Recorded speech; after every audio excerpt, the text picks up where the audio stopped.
All right, guys, welcome back to the channel. I'm your host, Kodiak Coos. What are we gonna do today? I'm gonna show you guys how to find your own food. I'm gonna show you guys how to make your own shelter, and I'm gonna show you guys how to purify water. Some basic, bare minimum necessities that you're gonna need if you wanna stay alive out here on the frontier.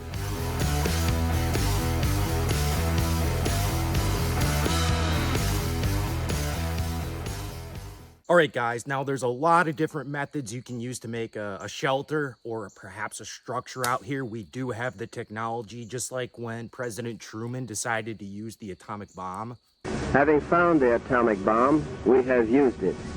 That's right, Harry. We will use it. No, we're not going to nuke anything today. That's not good. I do not promote that, by the way. Anywho, so with a basic tarp that you get at the old Wally World, or in this case, Tractor Supply. By the way, they do a bang-up job. I may say so myself. Good new. We can make a very simple structure or shelter in a matter of uno momento. Por favor. I don't know why I said por favor, but hey, let's build a shelter. All right, first thing we're gonna do, we want it kind of high off the ground. Just loop it around here. We're gonna do a classic fisherman's knot. Essentially, all we're gonna do is go around the tree like such. Next thing we're gonna do is we're gonna wrap it, okay? Kind of like you're wrapping a Christmas gift, except not at all because, hey, this is survival. Survive. So you wanna go around like 7 times. And pull, and boom. Okay, now we take our paracord. Oops, hopefully I don't trip over myself. That would not be good. And we don't have enough rope. Not to worry. This is when the old square knot comes into play. Okay, same thing here. Just wrap her around. And then pull her home. Boom. All right, guys, now we have our line up. Now we can either hang laundry or build a shelter. Hey, it's survival. Let's go with the shelter option. Yes, sir, ma'am. Boom. Break out the old tarparoonie.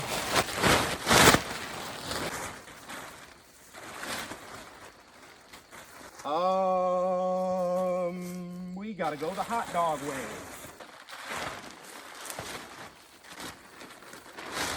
All right, now, as you can see, clearly it's raised off the ground quite a bit. So in a case like that, all we're gonna do is lower our line to the old left-a-rooney here, and that should drop the tent to a nice, even, flush level with the ground. Did that make sense? No idea. However, you'll see what I mean in a minute.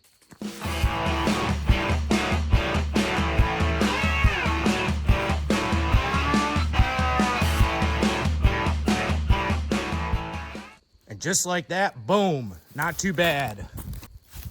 This is kind of only like a temporary shelter, but it will work with minimal equipment. It's not too bad.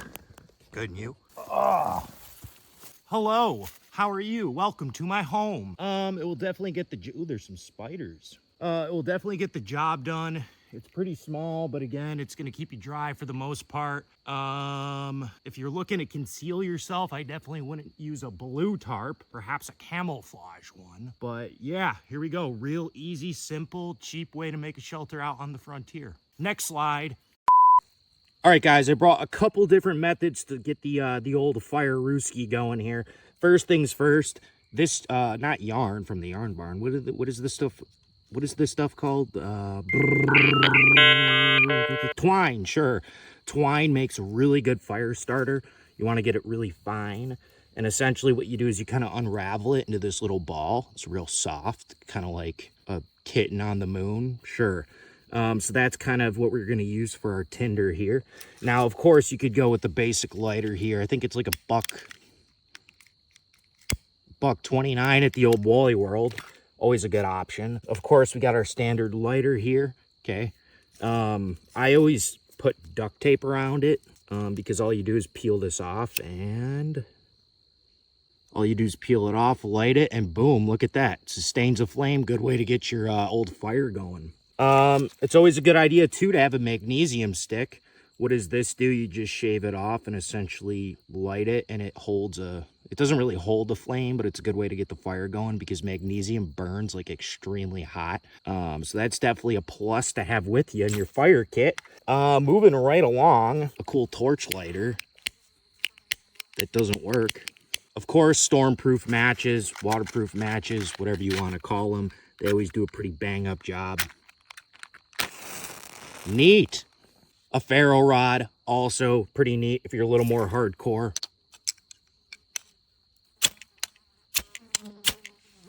I always carry a high carbon steel knife just because I guess for some reason it makes this work better. Science, I don't know.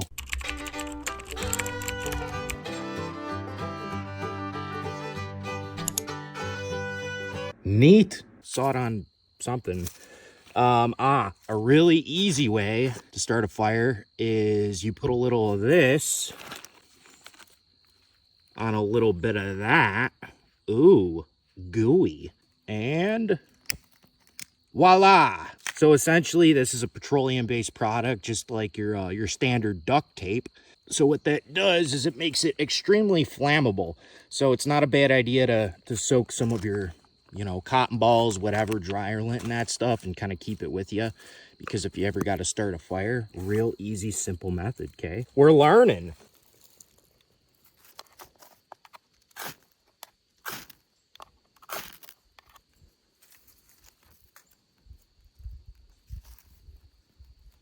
Boom, just like that, we got fire.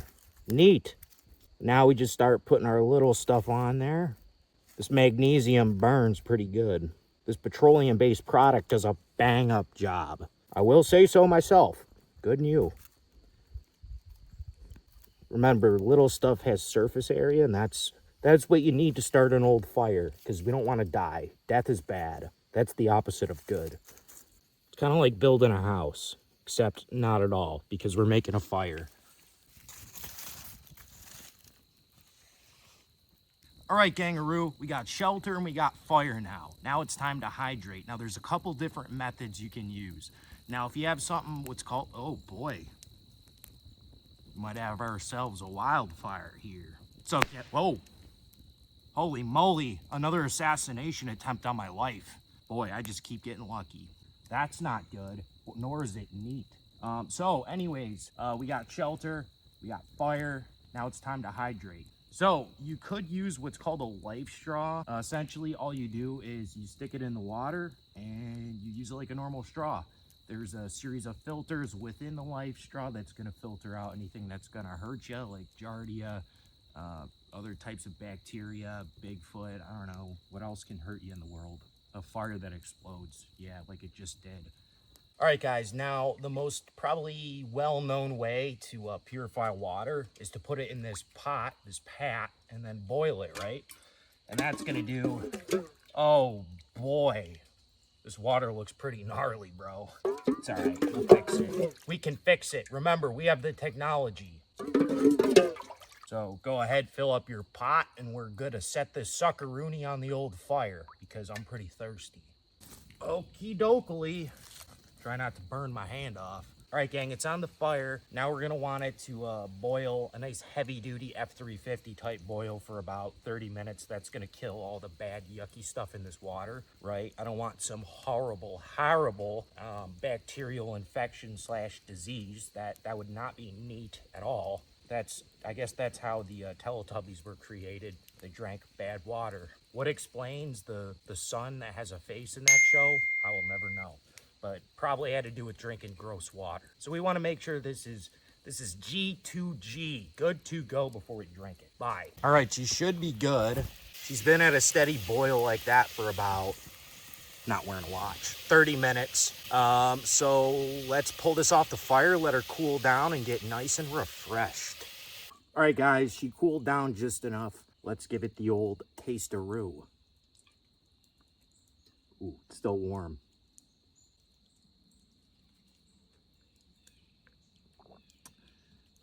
It doesn't taste the greatest, but it's water. It's still warm. Who likes warm water? So, yeah, anyways, it works. I'm alive. I'm not dead yet. We'll find out if I boiled it long enough in a few days. So if I'm pooping my lungs out, is that how that works? Puking your lungs out or pooping your brains out? Is that a saying? Sure, it is now. Good and you. I guess we'll find out in a few days, but as of 2 seconds after I indulge the water, I feel pretty good.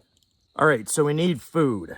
So luckily I found these guys, okay? Now, do I really want to eat this? Absolutely not, but for demonstrational purposes, we're gonna take that leap of faith because guess what? We never retreat.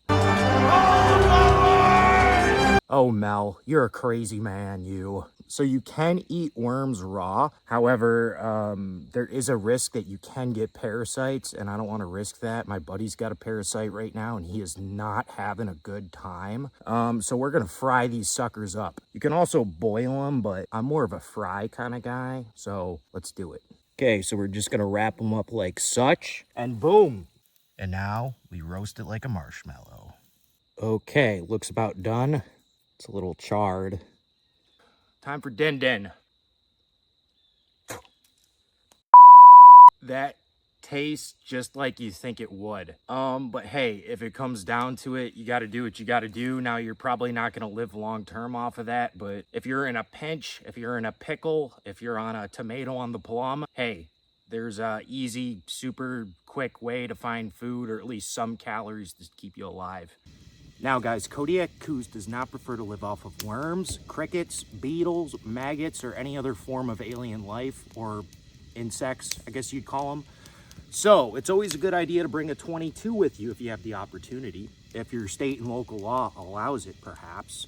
Now the 22, this is a Ruger 1022, shoots the little old tiny 22 caliber round, good new. Now this is the ultimate survival rifle in my opinion. You can shoot pretty much any type of small game with it. If you really had to, I guess you could kill large game with it. Debatable. I don't know. The guy in Into the Wild shot a moose with this, apparently. However, I wouldn't recommend that. But anyways, it's good for small game, right? Squirrels, rabbits, stuff like that.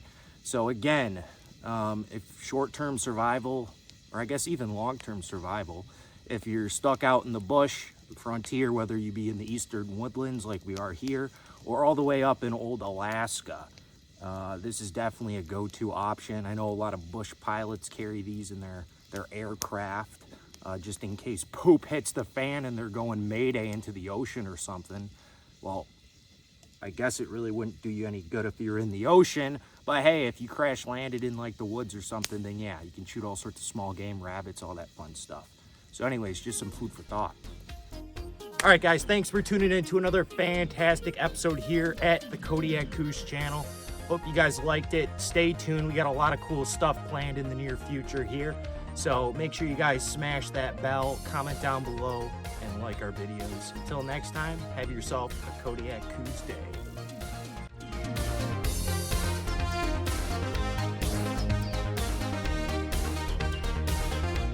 Show Kodiak Coos!